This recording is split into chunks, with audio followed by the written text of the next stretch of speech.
Está horrible. Se están peloteando aquí en Walmart.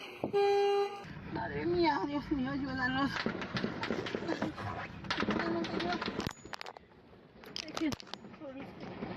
Protégenos, Dios mío.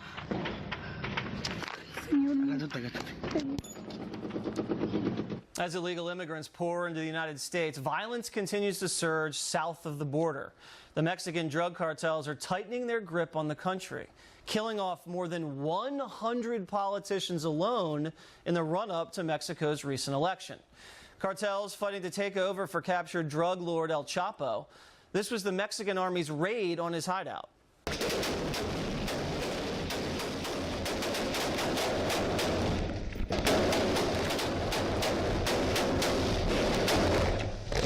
¡Ey! ¡Cúrate!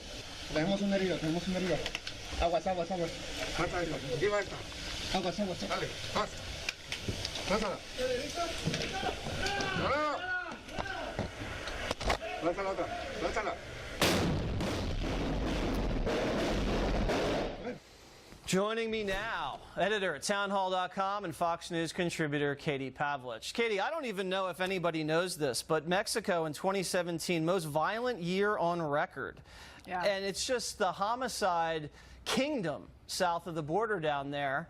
And that's what's causing a lot of the violence and a lot of the smugglers and the drug traffickers to pour across the southern border. Yeah, Jesse, I'm really glad that you're talking about this on your show, because Mexico and the crisis there with the homicides, and we're not just talking about, regular homicides. We're talking about heinous acts of violence like boiling people in acid while they're still alive, delivering the heads of police officers and police chiefs to police departments as a warning, hanging bodies from bridges in Mexico. These are things that are happening all of the time, and based on the numbers that you just talked about, it really is a crisis. And the first thing I want to point out is the video that you showed from El Chapo's lair, so to speak. Let's not forget that the Obama Justice Department trafficked a .50 caliber rifle that was found during the investigation of that lair and where he was hiding out after he was arrested. That's the first thing.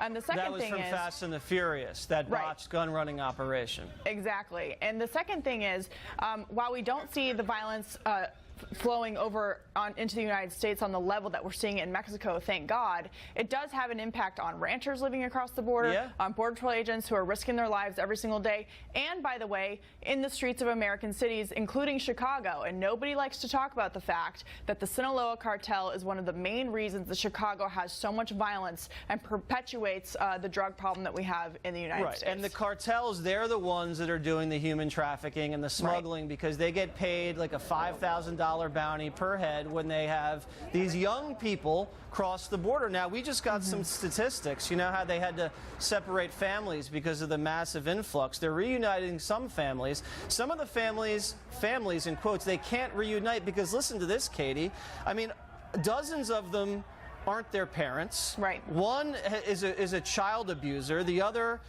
wanted to send the young person to a sexually abusive relative. Right. Some of them have criminal history, including child cruelty, murder, and human trafficking. These are the people that have been separated from these young Central and South American minors, and that's for that reason alone.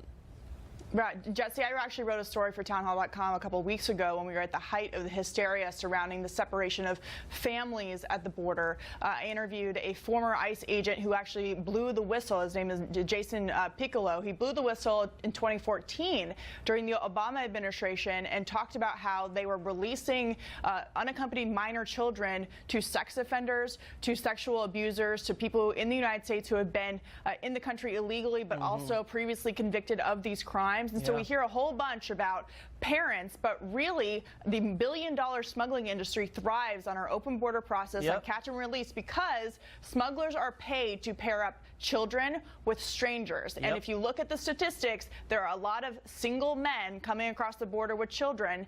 And you had Elizabeth Warren a week ago accusing the president of having to do DNA tests because he was ripping children from mother's arms. No, they're having to do DNA tests, which aren't always the best implications clarification, by the way, that people are actually related to their parents. Yeah, and Katie, they're doing that because they've been put with smugglers and into horrible trafficking situations, and I'm not sure why the left isn't concerned about that, considering it's such a massive. Well, they should be, because industry. they're pro-children, and being open borders is being pro-cartel. They don't even realize that. Absolutely. You brought up ICE, and I quickly want to show this video.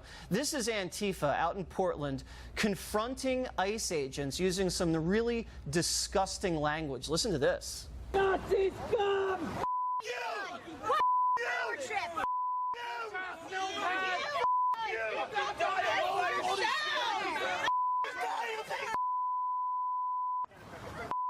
I will laugh on your grave. You are